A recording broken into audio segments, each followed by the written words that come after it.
Good morning, everyone. My name is Paul Chapa. I serve as the police chief for the Trinity University Police Department and have for almost the last 12 years. It's wonderful being here with you today in this virtual setting. This is our first virtual Coffee with a Cop. So I want to welcome everyone.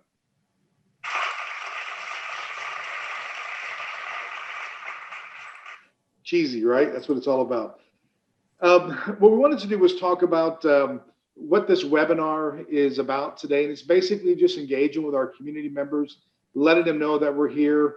If you're on campus or not on campus, we may be seeing you as you're on campus. But at this point, basically just to let you know that we are here. We do still exist. But before I continue, I want to introduce some of the members of our panel. First, I'd like to introduce Clint Ratliff. He serves as our Sergeant of Special Events and Training. Next, I'd like to introduce Lieutenant John Rouse. Lieutenant Rouse oversees our patrol division. Lieutenant John Santillan, who oversees investigations and also special events and training. And Assistant Chief Pete Bettis. Pete has been here for 15, 16 years, Peter? Going on 18. They're going on 18, excuse me. So Pete's been here for a number of years. John has been here 20 years, is that right, John? Almost 21. Almost 21. And Santillan, was it 10 years, John? And Clint Ratliff, how long? 20. 20 years. So I'm grateful to have veterans on the command staff here at Trinity. So we wanted to welcome everyone to this event. Before we get started, if you have any questions or comments, please feel free to go into the chat for our Zoom webinar. It's a webinar, so it's a little bit different than your normal Zoom that you might be used to. So if you do have a question or a comment, please pose your question or comment in the chat.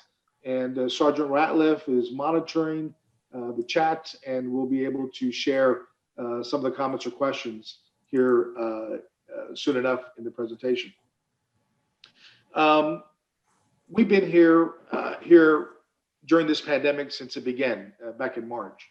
So the police department still existed. We're here. We're still making our patrol rounds, checking the buildings, making sure our staff and faculty that we're still here, we're safe. Obviously, some of our students as well. And it's been a challenge for us. We went to 12-hour shifts. We had adjusted days off.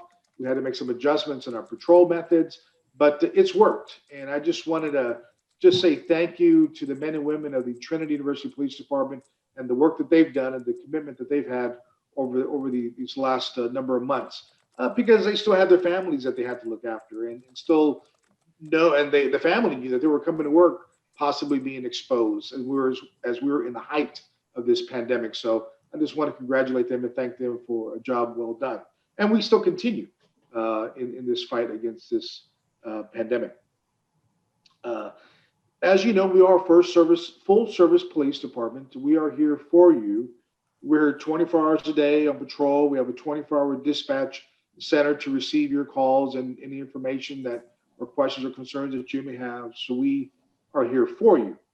Now that's who we are in the positions that we serve, in the roles that we serve. You know, we're not policemen, we serve as policemen. I'm not a police chief, I serve as a police chief. So we all have other things that we do in our lives, but this is serious business, right? I mean, the job that we do is very serious, and that's important as we attempt to convey this to you as the team of the Trinity University Police Department. You know, John had a couple of images that wanted to share his professionalism and what he does. Clint, I know as well, and Assistant Chief Bettis and John Santillan all have their own particular characteristics and things unique about themselves. So thank you, John, for participating. There goes Clint. There you go.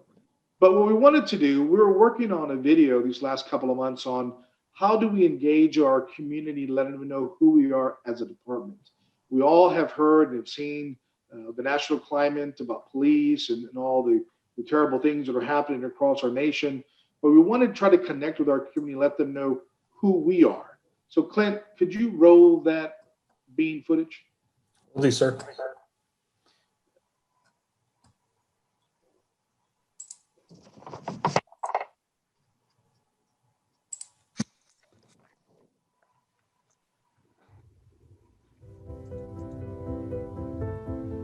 I am an artist. I'm a grandparent. I'm a runner, a trail runner, a CrossFitter. I'm a family man and a surfer. I am a motorcycle rider and I love the open road. I am a coach. Time out. I am a provider. I am a partner. I am finishing my bachelor's in computer programming. I am a triathlete, a avid drummer. I'm a runner. And I'm a musician. And I'm first Q in Japanese Jiu-Jitsu self-defense. I'm a fisherman. And I'm a father. I'm an Eagle Scout. I'm a father. I'm also a father of an Eagle Scout. I'm compassionate, inquisitive, and tenacious. I am a father. I am a marathon runner. I'm a sports memorabilia collector. I'm a musician. I am a husband, a son, a father, and a man of God. On my honor, I will never betray my integrity, My character. or public trust. I will always have the courage To hold myself and others accountable For our actions, I will always Maintain the highest Ethical standards. and uphold the values of my community. and the agency yes sir. I'm a proud member of the Trinity community. I'm a proud member of the Trinity community. I'm a proud member of the Trinity community. I am a proud member of the Trinity community. I'm a proud member of the Trinity community. I'm a proud member of the Trinity community. I'm a proud member of the Trinity community.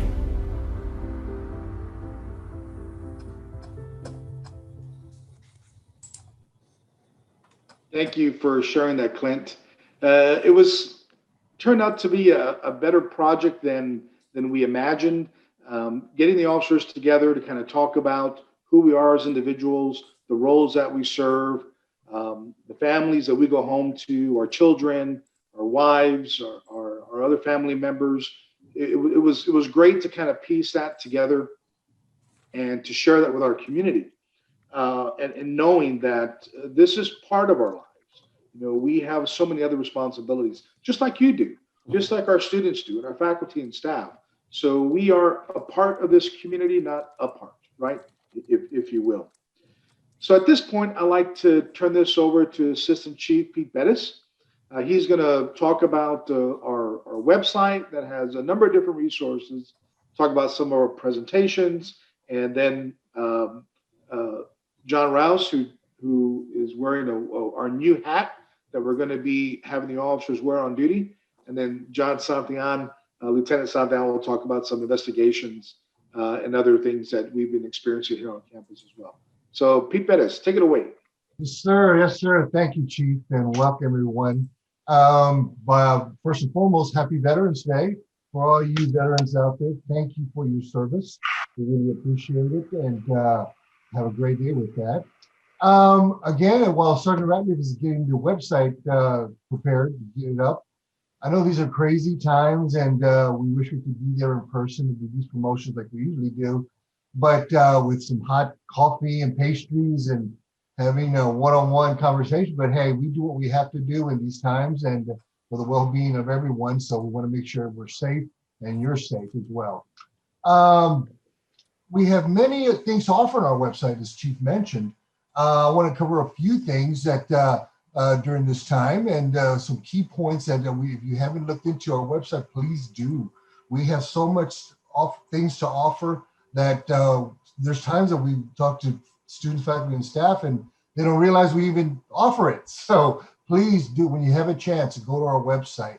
One of the main topics I want to cover is our active shooter training videos. Heaven forbid something like that takes place on our campus, but these videos are very informative, and they let you know that things you can do should you be caught in a situation such as an active shooter situation. It gives you several options of protecting yourself, as well as doing what you have to do to survive.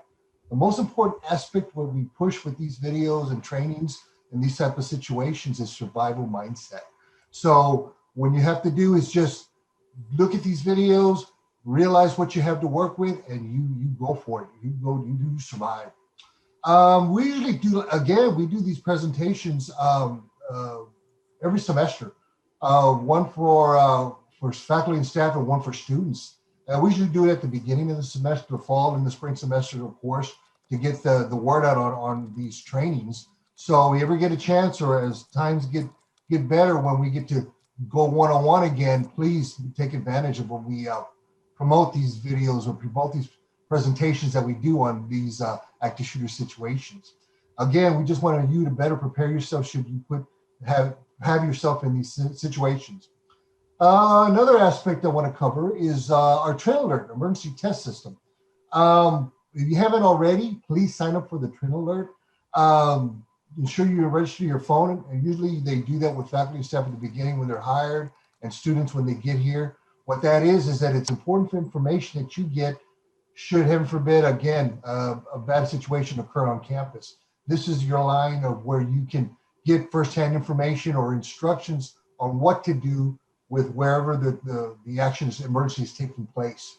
We're very strong in this system. We test it every month on the first Friday of every month at 2:20 p.m. every Friday, which also includes not only a text to your phone, you get an email. You also get if you have an office, you get a text on your phone, office phone, and also you'll hear the loudspeakers. And you'll definitely can't miss those throughout the campus. So we do test those regularly, like I said, on every first Friday of the month. Another feature we have is called the eLerts app program. Now, just for you attending this webinar for a mere $49.99, paid directly to me in cash, you can, no, I'm kidding. It's a free app. It's something that the department put together that we acquired so that you have another extra sense of security and safety for you and your friends, your staff and faculty here on campus. The app has many features. You can report incidents on your phone when you see them. Of course, we don't want you to approach any kind of thing going on, but with this app, you can take a photo, you send it directly to dispatch, and you have that report on our books so that we have TUPD to respond. Another feature it has a virtual escort. With those virtual escorts, you press a button, you go from point A to point B, you arrive safely, no problem. If you have a problem, you just get your finger off that button and directly you'll be in contact with our dispatch so that we can have an officer to your location ASAP. So please look into this app. If you haven't already, like I said, it's free. So please take advantage of this type of program that we do offer. And there's also an informational video on our website that shows you how to sign up for it. Easy and it's free. So, well, who doesn't like free? So, okay, at this point, sorry, Redliff, are there any questions so far? Let me check, sir. Don't see any questions so far. Actually, I do have a question. During this time, are we still doing escorts? I'm going to let Sergeant Lieutenant Rouse answer that one. Hi, good morning, everybody. Thanks for joining us. Yes, as far as escorts, we always provide escorts. If anyone needs to get from point A to point B on campus and they don't feel that they're safe or they want to get there safely and make sure they're okay, we provide that. An officer will show up. They could be in a vehicle. They could be on a golf cart. They could be on their bike or on foot, but they'll make sure they walk with you and get you where you need to go safely. That's always our priority. It's a great question. Lieutenant Rouse, you mentioned the getting around on bike on campus safely. Something we also promote on our website is our bike registration. We have QR codes at all the bike racks that allow the students, staff, or faculty to register their bike immediately while they have their bike in their possession, because I know it's hard when they go back to their room. It's like, what's our serial number?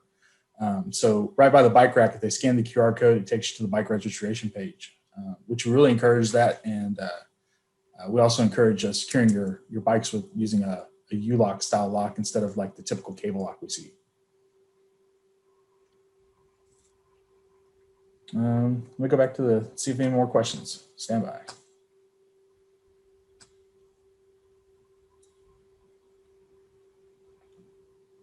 Lieutenant Santillan, this one would probably be for you.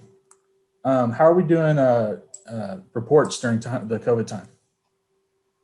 How to do the reports? We'll still allow, if they'd like, they can still do reports over the phone. I mean, if it's a major crime, obviously we have to meet to get a lot of information. But they can call in and we'll initiate the police report, or we'll respond to wherever they're at, office, dorm, and we can take the report in that way as well. Just so everyone knows, our department's very big on promoting and doing what we're supposed to with the COVID protocols and wearing masks. So if an officer does have to meet you in person, they will have a mask on and they will keep their distance at all times to make sure you're safe and they're safe. We had another question about my comment about the U-lock. Stand by. Let me see if I can. Well, a U-lock style lock is it's a hardened metal lock shaped in the shape of a U. It's a bigger deterrent for bike thieves to cut one of those off. They actually take quite a bit. I know from personal experience because when we do the bike roundup, I have to cut a few of those off, and I eat a bunch of diamond bits cutting them off. So it's a big deterrent because it just takes a little bit longer to take the U-locks off than a typical cable lock. They're really not much more expensive than a cable lock, but it could be the determining factor on whether you're able to save your investment of your bike that you probably spent a couple $100s on. Spend that $25 on a good lock. That's a good point, Clint. Hey, John Santillan, Lieutenant Santillan oversees investigations. Santillan, can you update us on some of the incidents we've had over the summer, and especially ones that we've had over emails as well? Sure. I mean, we've had, I guess you can say, typical thefts. And Clint made a good point. If you use a U-lock, it's harder for them to take that bike. So what they do is they'll just move on to the next bike. And sometimes those bikes have a little cable lock or a small chain, and they'll take that. Goes back also to what Clint said about the QR. Please register your bike using the QR code. Chief mentioned the scams. We've had a few scams this year, and they're email scams. If you receive an email, if it's asking for gift cards, if it's asking for green dot cards, if it's asking for money orders, anything, please look to see where that email is coming from. What they're doing is they're labeling it false in the sense that it may come from a faculty member, but then look where it's coming from. It may say at gmail.com, not at trinity.edu. So if you find one that's a little bit odd, please let us know. If you find that you've been, let's just say, taken, and maybe they've taken something from you, please let us know to initiate a case. But again, if you receive an email and you think it is odd, if it's a professor stating that there are some part-time job openings, but please email me on my personal email, obviously it's gonna be a false thing, and they're probably gonna ask money of you. So please let us know. Thank you. Yeah, and some of those cases resulted in from a faculty member to a student who that student may know or have a relationship with that faculty member, asking them to purchase Google cards. We had a case earlier this semester where we had a student fall victim to a scam in the tune of $2,000. So these scams are real. This is not the first time we've handled this type of case. We have other cases that are similar to this. So it does happen, and we all could fall prey or victim to this email scam. Other cases that we've had this year, at City Vista at the beginning of the semester, we had a rash of car burglaries and burglaries out at City Vista. We got the information, had some great camera footage of the bad guys, or in this case, bad girl, that were breaking into vehicles. Vehicles that were breaking into were these vehicles, unfortunately, were left open for the most part. There were some other damages that occurred to the building itself, but through the work of our investigations team, Tony Lummis, Sergeant Tony Lummis, and Lieutenant John Santillan, and the work of the patrol officers, we're able to identify the female through our network of investigators through the city of San Antonio and Bexar County. We identified her. We filed multiple charges against her already, and her partner. She sits now today in the Bexar County Jail with pending charges against us, from us and others, and other individuals that were involved in this case as well. So we do have, somebody asked you, what's the number one crime on campus? It's property crimes, crimes of opportunity. When our students leave the library or to go to maybe dining hall to get something to eat, they leave their laptop at the library unattended. Those are crimes of opportunity. Trinity is a safe campus. We are kind of in our bubble, right? But we're an open campus. We're in a large metropolitan city with, 2+ million people in our city, and next to an interstate and next to a neighborhood. So there's a lot of traffic coming in and out our campus. So tip of the day, be aware of your surroundings, know where your stuff is at, be mindful, watch out for others, and make sure that we're taking care of each other. With that mentality, we'll continue to keep Trinity safe. Clint, any other questions that are coming up? Yes, sir. Good question, and it may be kind of difficult to figure out in this environment, but maybe we could just do us 5. A question was asked: what's the collective years of law enforcement in TUPD? I know we touched on it, our years here, but I know you have quite a bit of experience before here, and so does Chief Perez. I'm sorry, I was reading a question. Can you repeat that real quick? How many collective years of law enforcement does TUPD have? A lot. Easily over hundreds of years, I'm sure. Between me and Pete, I mean, that's almost 60 years. 2, 4, 6, that's 120. That's just within the panel that we have today. So we have 20 something officers. So I'm sure that number could get probably even close to 1,000 years of experience in what we do include the military experience that some of our staff have as well. So as the video shows, not only we're police officers, but we come from all walks of life. Yes, sir. So anything else on the queue? Uh, Got a reading someone that just sent a question about her boss wanted her to buy her gift cards, but it wasn't her email address. You might want to check with your boss specifically to see if that's true. Hey, Chief, something we may want to bring up is our No Shave November. That's why some of us are looking a little scruffy this morning. Yes, Ross, can you talk about the No Shave November? Yes, so our department has done this a few years now, but this year we started a thing where we get the officers to donate to Saving a Hero's Place, which is a great organization. We had an officer pass away in 2014 on duty, and this company makes chairs dedicated to the officer, and they do it free, and they take it and drive it to these departments and present it to the department so that they can put this chair in the department so everyone remembers that officer that used to sit there with them. So when the officers donate $50 a month, then they get to not shave for that month, and we run this for a few months. So it's a great thing to raise money for a good cause, and then who doesn't like to not shave for a few months? So it's awesome. Yeah, I want to follow up on a question that came up. Thank you for that, John. One question is: the faculty to student scam email subject. Did the email appear to be as it was from a faculty member? Yes, actually, in the header, it does show that faculty member's name at trinity.edu. But when you click on it, it'll actually show a different email. Isn't that correct, John Santiago? Yes. Yes, sir. Yeah, so the appearance appears to be true, but when you hit reply, it'll go to a different email address. So looking at that to make sure that if you have that request come in, that you follow through, if not just responding, but maybe calling that professor or that staff member, not necessarily a faculty member, but it also could be a staff member. So be mindful of that. If you get something suspicious like that, call and ask them directly. Chief. Yes. So here's a question for you, Assistant Chief.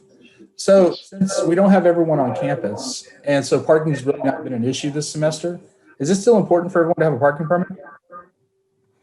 Absolutely. Peter, you want to explain that a little bit? Especially now, being that there's a lot more construction taking place, and there's a lot of different areas they have to, I don't want to say quarantine, but cone off, fence off, whatever you want to say. But parking is at the premium right now. So with those parking permits, it helps our officers direct who where they should be parking. Now, there's plenty of parking. Don't get me wrong. There's not a lot of convenient parking. So as you can see, you're going to see lower, especially the best place right now is the orange level Glory Auditorium, where it's usually always empty. So please use that area when you can. It's covered. It's on the bottom. It's when you're protected from the elements. But again, you do need a permit to park there. So yes, it's important that you do get your parking permit still. Thank you, Clint. Well, as we're coming to a close of our Coffee with the Cops, we do have a number of prizes that we're going to be giving away, and Clint Ratliff is going to be managing that. So everyone on the call today, be looking out from an email from Clint or a note to let you know if you are a winner of our chicken dinner. Well, actually, it looks pretty good for everybody because we have 22 participants and I have 24 prizes. So. Oh, nice. Good one too. All right. Well, whoa, hold on. You will need to buy John Ross a new headband. You're having way too much fun. Chief, any closing remarks?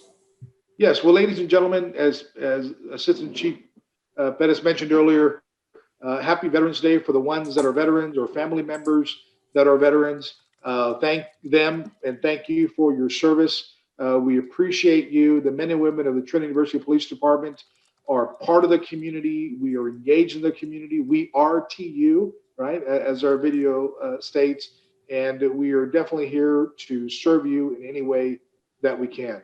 So on that note, ladies and gentlemen, God bless you, and we hope to see you soon. Thank you again for participating. Thank you all. Y'all. Peace.